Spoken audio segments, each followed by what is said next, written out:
We're live, Madam Chair. Okay, welcome folks. This is House Corrections and Institutions Committee. It's Friday afternoon, January 20th, and we have just completed finishing the governor's budget address. There is a lot of implications here in our capital budget. It's going to have a lot of moving pieces between bonded dollars, between the cash fund, and between the budget general fund surpluses that are going to be directed towards capital infrastructure. So we've got a lot of moving pieces and where's your book? I don't know. Where's my book? In there. Where to go? I don't know. I got it. Yeah, thank you. Was that the one you had? Yeah, Use that one. I That's might have missed you. Tristan isn't here today. Your desk is very messy, and I Yeah. might not. If you haven't, So what? Eric, Tristan isn't here this afternoon, so maybe you can put a book together over the weekend. Tristan, I don't know. You can keep this. you can get that I one? made enough. You made enough, so. And it's Thank also you. posted on your website. So. Okay. So we will help the committee, our joint fiscal office and our legal staff and myself will help the committee work through all the sources of money, because there's more sources of money coming into our two-year budget than just bonded dollars. We'll end up with almost $200 million worth of projects and dollars here over 2 years, not the 104. The 104 will just be the bonded amount for 2 years. So we will start doing our due diligence. I'm going to turn it over to Sean Brown, our Chief Operating Officer.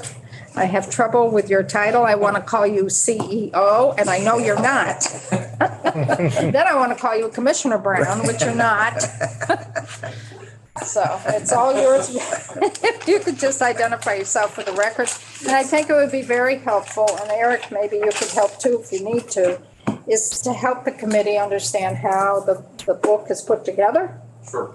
And then do your high-level presentation. And we will have Secretary Kristen Klauser in on Tuesday afternoon to go more in depth into presenting the governor's budget. Walk you through much more of the detail of it.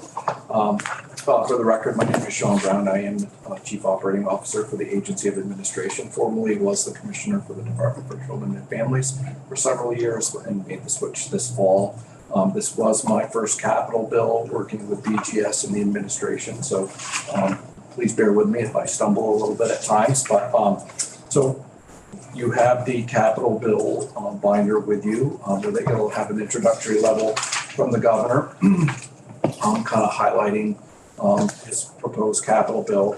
And then I think what the committee focuses on the most would be the spreadsheet, which outlines the request from all of the different agencies and departments and organizations in the state of Vermont.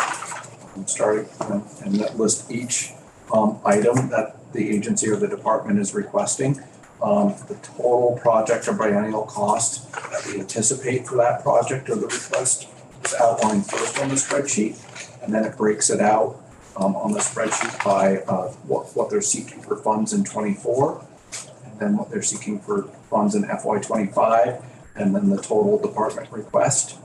And then moving over to the next section of the spreadsheet is the governor's recommend section of the spreadsheet.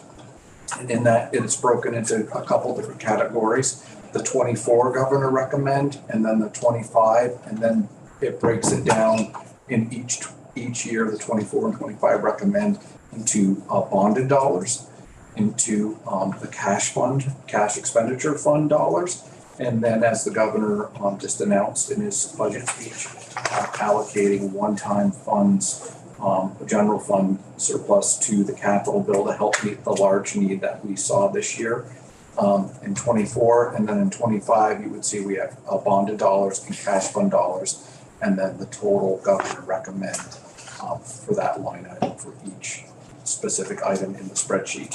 So let me stop you there, just to make sure the committee's following, Sure. okay? Are you clear on what was just presented? Do you have questions? Because it's important to understand the spreadsheets. So everything on the left is what was requested. Yes. Doesn't mean it got funded.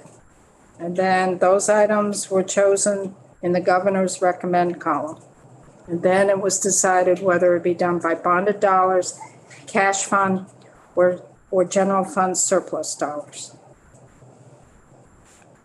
Everybody clear? Okay. And for the, John? How do we determine which, whether it's coming from bonded cash or? you will see here, we have the title of each heading in the spreadsheet. Okay, got it. And Thank then you. the cash fund, and then the Yep. one-time. Yep. Transfer it to the cash fund as well. Sure, do you have something? And the bonded dollars are the dollars where CDAC, the Credit Debt Affordability Advisory Committee, recommends, works with the treasurer, the agency of administration is on that group as well, makes a recommendation of the borrowing capacity for the state of Vermont. And as Chair Emmons said, this year the recommendation was $108 million, $54 million for each, the 24 and 25 total, 108 for bonding capacity this year. Just recently, the cash fund was established to help pay for some of the planning and design and feasibility studies for some of the projects that are being proposed. And the cash fund was established to help pay current dollars instead of using bonded dollars to pay for projects that might not move forward through the planning or feasibility stage. Currently, there's $25 million in the cash fund right now, and you will see on your spreadsheet, if you go to the last page, we are proposing to use a little over $8.3 million from the cash fund in 24, and we're proposing to use just over 10.8 of the cash fund in 25. So that will leave between 5 or 6 million of the current balance of the cash fund available for future years. What I would point out for the committee is that we did make a recommendation in a report that was just recently filed about a sustainable funding source for the cash fund. And so the governor's budget does include a transfer in line with that report, I think around 17 million. So if that is moves forward through the budget process, it would be approximately like 23 to 24 million in the cash fund for the next biennium cycle. Did you have your hand I up? did, too? yes, Okay. yeah. Yeah? Question, Newport Courthouse, for instance, number 11, planning and design. So figure of 29,943. And there's a figure in cash fund at 750,000. Does that mean that you're adding, or that 750,000 out of that 29 million is appropriated from the cash fund? Or is that the way it's working? No. Yes, well, we're. No. No, Sean. Wait a minute. No. Okay, so that's my question. How is this working? So that project is still in the planning Yeah. stage. Yes, And then the stage understood. of looking where to locate it, and we would need to purchase land. And so that is the anticipated current thinking of what that project would cost. The 29. 29 million, right. The project Got that. cost, Yes, yeah. got that. And then they made requests to help continue the planning and then also potentially purchase land. This is a project, and Eric can confirm, and the commissioner as well, there are already some funds set aside for this project. Okay, for understood, capital yeah. build. 1 million. So we are proposing in 24 and in 25 distributions from the cash fund to help continuing the planning and Right. design work. Okay, that's what I thought. I was just trying to confirm that. Yeah. So 29.9 Understood, yeah. million is the whole project cost we're Right. anticipating. Right. Based on current estimates. Right, we've already put $1 million aside to try to figure out how we move forward. The administration's asking in FY '24, 750,000 for more planning on this out of the cash fund. And they're also asking another 500,000 next year for more planning. So it really brings it up to like 2.2 million total that will be there. From the cash fund. Yeah. And then No, from the cash fund, you're Oh, plus what's, Plus what's already- 1.2 plus what we've already What's in put there? aside. Yes, okay, understood. That was my That's where question. we're gonna Got get it. into deeper dives. And so some of the projects you will see here and just started in prior capital bills and are carrying forward. Okay, understood. That's why I recommended to the committee, the spreadsheet that we went over with Dan, that last big spreadsheet, to keep that handy, because there's projects that we funded in there that are gonna continue in FY '24 and FY '25. So it's gonna be important to go back to that in some cases to see what we've already put in the bank. And the project cost is the moving target, I assume. Yes. Best guess estimate at this point in time. But what we do is we keep chipping away at it. And then as you get to the end of the last page of the spreadsheet, it starts totaling, all the projects together. And so you would see on line 174, we had, there are total project costs identified currently for what's in the book of almost over $680 million of total project anticipated costs for what's here. We had requests from the departments for funding of almost $229 million. And you will see to the far column, the governors recommend for 24 and 25 with all of the different funding sources we just discussed, the bonded dollars, the cash fund, and the one-time general fund transfer. We're proposing funding of over 203 million. So it's like funding about 88 to 90% of the requests that came for the capital bill. And of the 203 million, 104 of that would be bonded dollars. 108. I mean, 108, right. Okay. Sorry, it'd be 108. I was thinking 54. And then some of that, there are prior projects that don't anticipate spending their money, and then we're proposing reallocating some of those dollars back into projects. And then you will see where we do highlight, in line 186, the capital board bonding, where you'll see the 108, the one-time general fund transfer of 62 million, and then the governor's rec of utilizing funds from the cash fund, the CFCF. And then that all balances and totals out on the spreadsheet. And so as you then further get into the notebook, we have the table of contents, and we will be providing an update to this for you. Just we have some technical difficulties with the page numbers being printed on this, and so those are being provided to you next week. And then there's a forward from the Secretary of Administration, Agency of Administration, just kind of highlighting our debt bonding recommendation from CDAC, how it intersects with our bond rating from the different companies, and then kind of highlights where we are currently with our bond rating with the three major Standard & Poor's, Fitch's, and Moody's. And then we have moving to the next section, we have the letter from the treasurer, which is standard customary, providing the overview of the Credit Debt Affordability Advisory Committee's report, summarizing it for 2022, which is the 108 bonded dollar recommendation, and provide some additional detail there. And then we get into the sections of the binder that correspond to each section on the spreadsheet. Like you will see, like section 1, Agency of Administration, Building and General Services. So if you go to the Agency of Administration tab, you will see pages that correspond to every line item for the projects that are requesting funding. And they'll provide more substantive information and detail on that request or proposed project or project that's underway. BGS has provided some pictures to help articulate some of the need.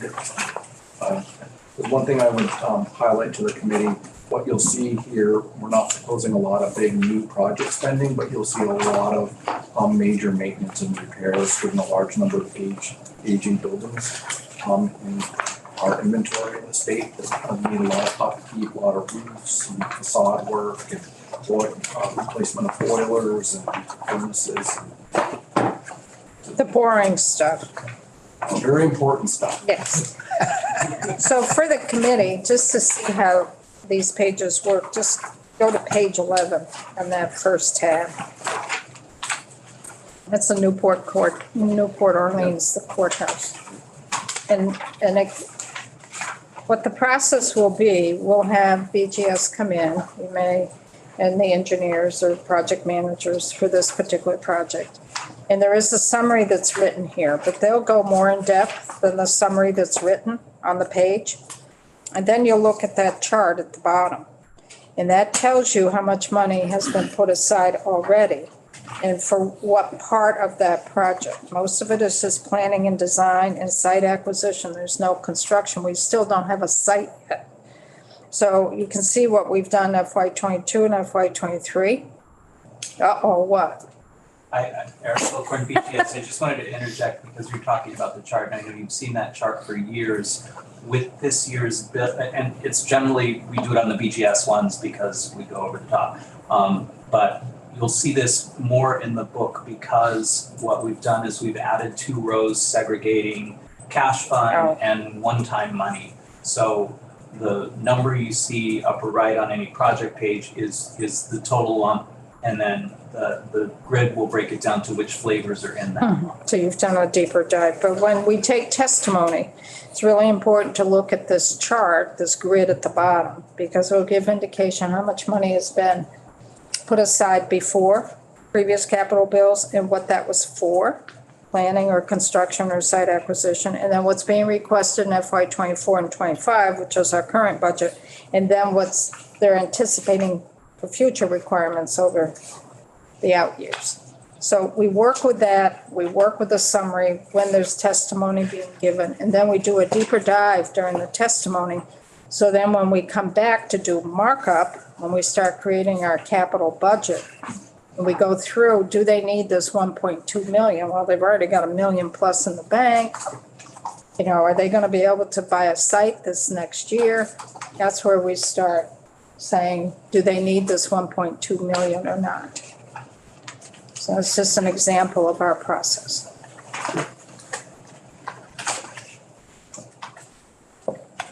And go through the different sections. Like Nobody wants to sell it. the agency allocation. There's a section for like the reallocation on the spreadsheet, and then we move into section 19 is the authorization for the bonds. And then you'll see there's a property transaction section where you will see we're requesting authority to either sell or purchase property. And here we're proposing the sale of 2 properties.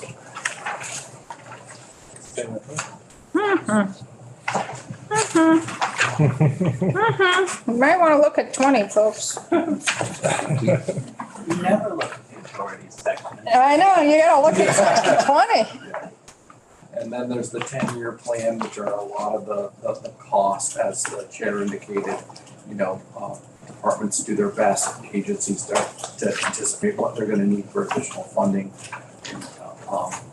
outside of this biennium in the future for the projects that are proposed here, either for maintenance or other needs. So this is our budget. Looks good. Ready to vote on it? Ready to vote on it?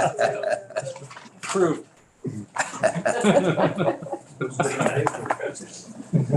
So we'll start taking testimony on this next week. We're gonna start basically with the BGS section, but the other sections are the Agency of Natural Resources, state colleges, UVM, Department of Public Safety, all of that. So BGS sometimes is in the room for those projects and sometimes isn't, because they're not the ones that are gonna be doing the work.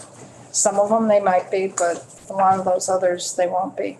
A big piece of the governor's budget is we're getting a lot of money through the federal infrastructure for water and sewer projects in our local municipalities. What the governor has proposed is that we front load that match. We have about 5 years, I think, to make the match. It's a 5-year program. But the governor is proposing is $27 million upfront out of general fund surplus. To do that, it's 4-to-1, and then gradually it will go to 5-to-1 match for those projects. And he's saying, let's do it all in FY24. And it's taking $27 million of the general fund surplus to be applied to our match requirement for our wastewater and sewer and drinking water projects back to municipalities. So the question, I'm just going to put this out on the table so the committee can start processing how we approach this. The question will be, do we do surplus dollars from the general fund, which means we've got to work with appropriations committee, because they may have some other thoughts about where that $27 million go.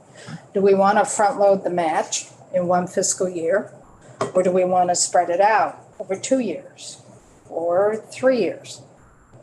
Those are going to be the levels of decisions that we're going to need to make. If we decide not to do the general fund, then we'll have to do that match with the capital budget. And there's no way you can do a $27 million match for the capital budget in FY24. You can't do it all at once, so you're going to be spreading it out. So that's what we have to balance out as a committee. Does that make sense to folks? I don't want to lead you down and say we're going to do something. This is why we're going to do it, because I don't know how we're going to do it. We're going to have a lot of conversations with appropriations committee. Exactly. One of the concerns the administration has is, like with the e-board meeting, they're projecting a sharp decline in revenues next year and then subsequent years if the recession really hits. And that's put a lot of pressure on the general fund. We have the ability to set that match aside now to guarantee we can do that without having to make other cuts someplace in services to ensure we can leverage those federal dollars. And that really informed our thinking on this proposal. It's just we have those dollars now. It's prudent fiscal policy to try to set those aside. So the administration proposes and the legislature disposes. So that's kind of where we are in a nutshell. Is there questions, thoughts? I know there may be some clarity on some parts and there may be some confusion on others. We're going to have our joint fiscal office really come in and work on the money streams. Because for some folks, we can pick that up pretty quickly because we're used to handling it. And then other folks, this is so new, it's like I can't get my head around it. Who would administer the wastewater, community wastewater? A&R? A&R, Department of Environmental Conservation, Yep. Eric Black. You'll see And that others. intersection. You'll see all those details. Okay, yeah, good. Thanks, John. That's a long testimony. Okay. We do that in the morning so that people don't fall asleep. Because it's complicated. There's a lot Well, I of think projects out there. That community might be interested in that. Well, it depends if they've planned Yeah, I'll have to check.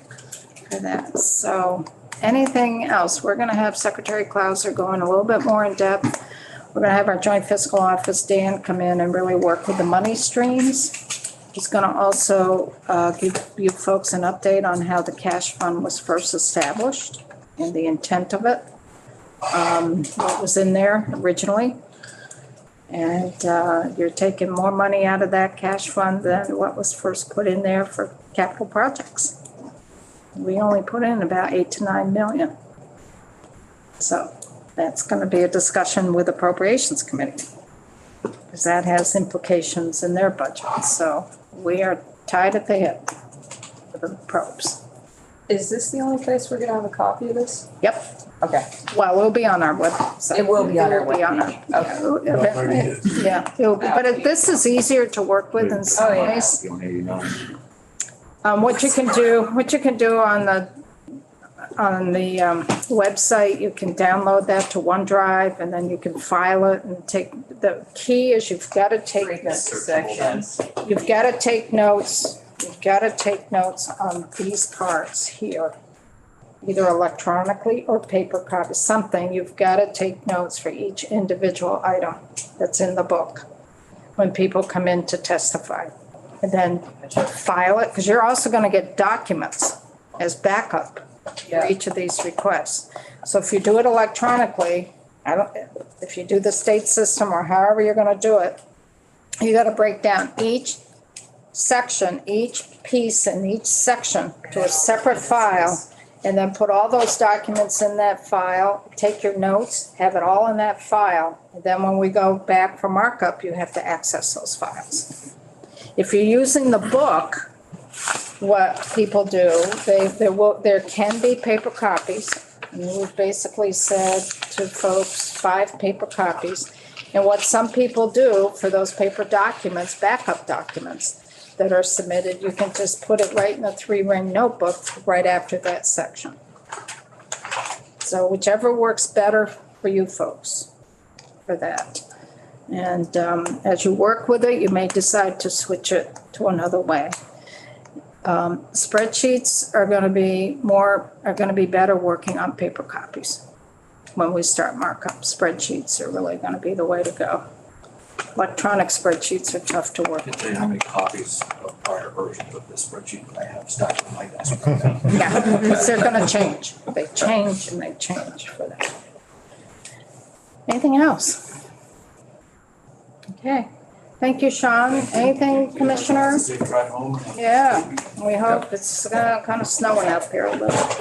Anything you want to, Commissioner Fitch, anything you want to wait and? I will be here on Tuesday when Secretary Closter does an overview, and I will be back on Wednesday, I think, to do the overview section 2. All right. Okay, so we're done our work.